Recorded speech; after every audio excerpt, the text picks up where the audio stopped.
Salut les coureurs, salut les triathlètes, j'espère que tout le monde va bien. Aujourd'hui, on va parler de détermination d'allure marathon. À quelle allure prévoir de courir son marathon? À quelle allure s'entraîner pour courir son prochain marathon? On va couper ça en plusieurs catégories. On va parler des débutants, des coureurs habituels et ensuite des athlètes de haut niveau et des coureurs très confirmés. Commençons par les débutants. Vous allez trouver plein de méthodes pour calculer votre allure sur marathon. Et j'en parlerai par la suite, bien entendu.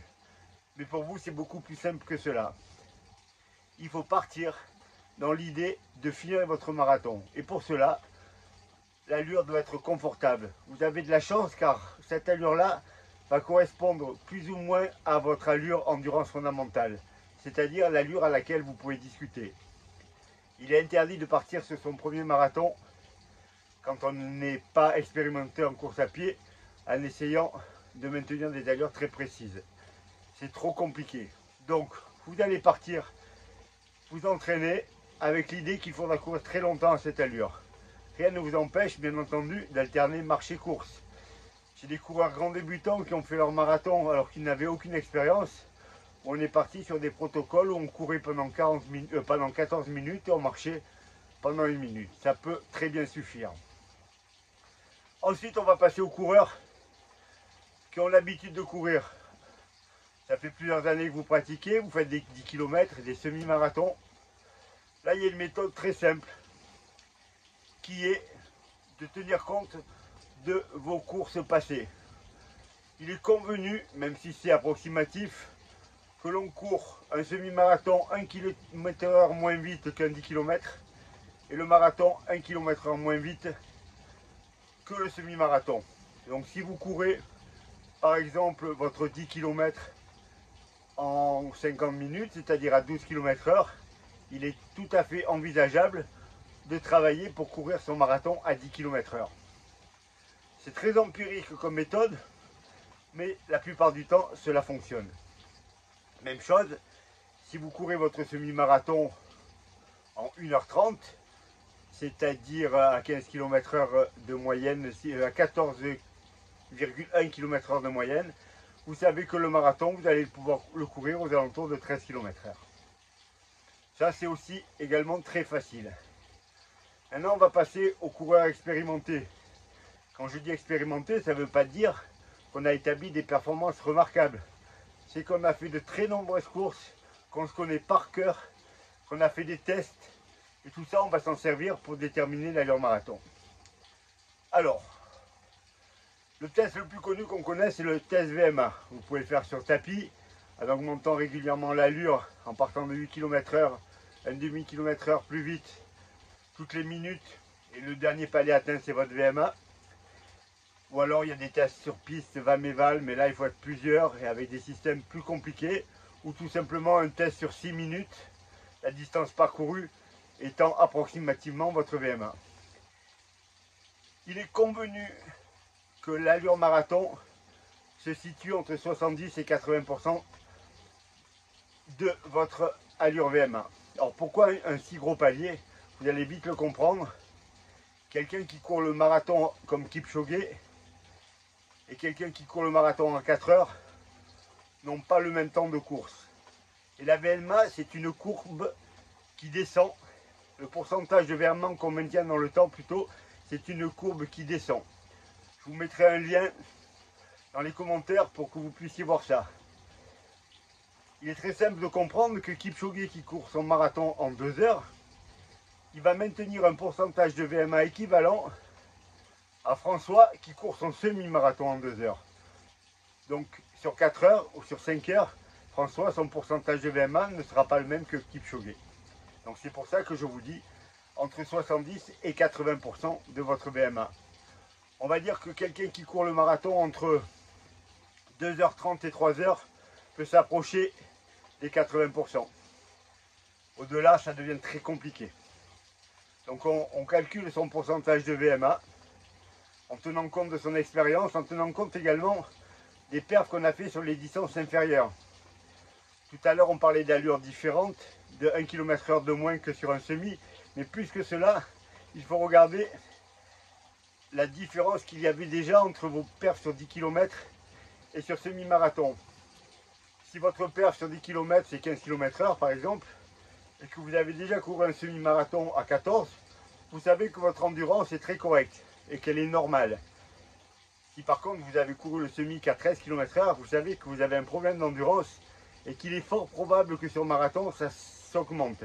Donc là, on sera plutôt vers des pourcentages bas qui s'approcheront des 70-72% que des 75%.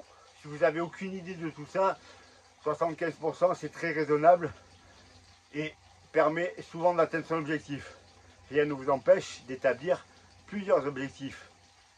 Un objectif haut avec 80% de votre VMA, si vous êtes aux alentours des 3h, 3h15. Un objectif bas qui sera à 75%.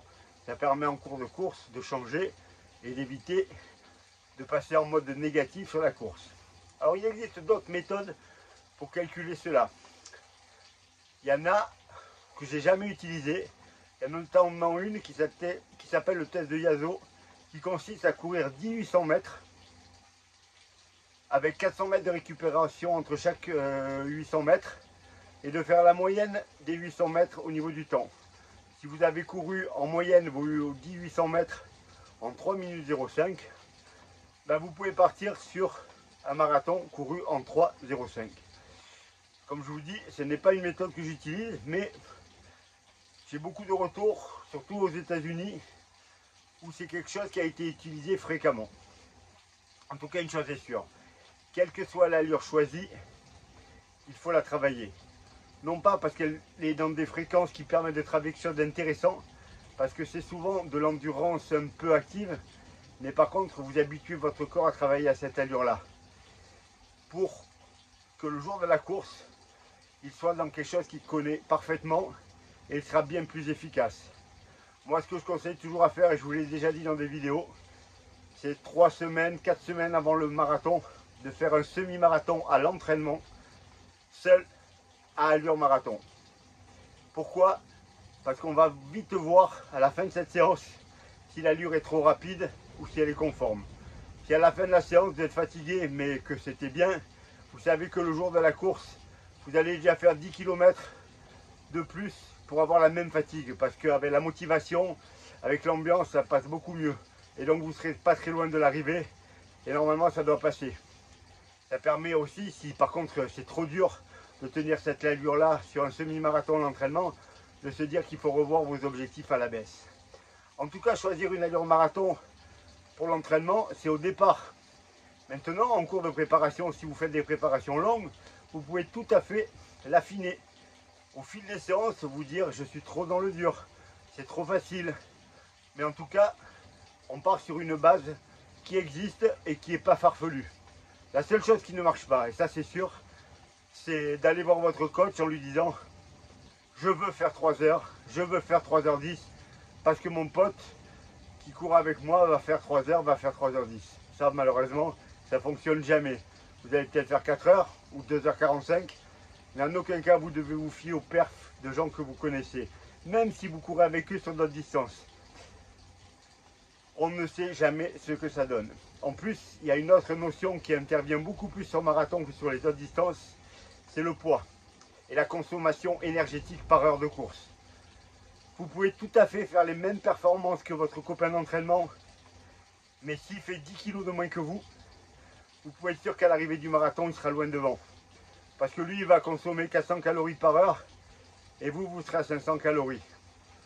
Donc, on ne peut pas tenir compte des pertes des autres pour ses propres performances. Après, il y a tous les coureurs qui ont déjà couru beaucoup de marathons et qui ont l'habitude et qui se connaissent par cœur. Ceux-là, je leur conseille très simplement de se fier aux séances d'entraînement qu'ils font avant la course. Et s'ils ont fait ce que je conseille également, un vrai carnet d'entraînement en notant précisément toutes les séances, ils vont vite se rendre compte s'ils sont mieux ou moins bien que l'année précédente ou que sur le marathon précédent. Si par exemple vous faites des séries de 400 mètres, que vous avez l'habitude de les faire en 1h20, en 1 minute 20 avec une fréquence cardiaque de 170 pulses, et que dans la préparation suivante, vous les faites toujours à 1 minute 20 mais avec une fréquence cardiaque de 165 pulses, c'est que vous avez progressé. Et donc vous pouvez envisager d'aller un petit peu plus vite sur le marathon. Il ne faut pas s'enflammer, il ne faut pas partir dans des délires en pensant que d'une année sur l'autre on va gagner des dizaines de secondes par kilomètre. On y va progressivement. J'ai un de mes coureurs qui s'appelle Gaëtan, qui est quelqu'un que je coach depuis 3 ans et qui à chaque marathon descend de 3-4 minutes son record. C'est long, il pourrait sans doute aller beaucoup plus vite parce qu'il a un potentiel qui est énorme, mais au fur et à mesure on affine ça et chaque fois c'est juste, mais il atteint son objectif. Là pour Valence par exemple en fin d'année, on sera sur 3h05 et je sais très bien que d'ici peu on attaquera les moins de 3h. Mais il faut être progressif et raisonnable parce que sinon on se casse les dents et un marathon où on explose c'est très compliqué. Donc choisir la bonne allure est vraiment très important. Voilà, écoutez, j'espère que cela vous aidera pour la suite. N'hésitez pas à me poser des questions et j'essaierai de vous répondre. Bien entendu, je vous dis à bientôt à tous. Entraînez-vous bien pour ceux qui vont courir dans les semaines à venir des belles courses. J'espère que tout se passera comme prévu. Et puis on se retrouve très vite pour une nouvelle vidéo. A bientôt les coureurs, à bientôt les triathlètes.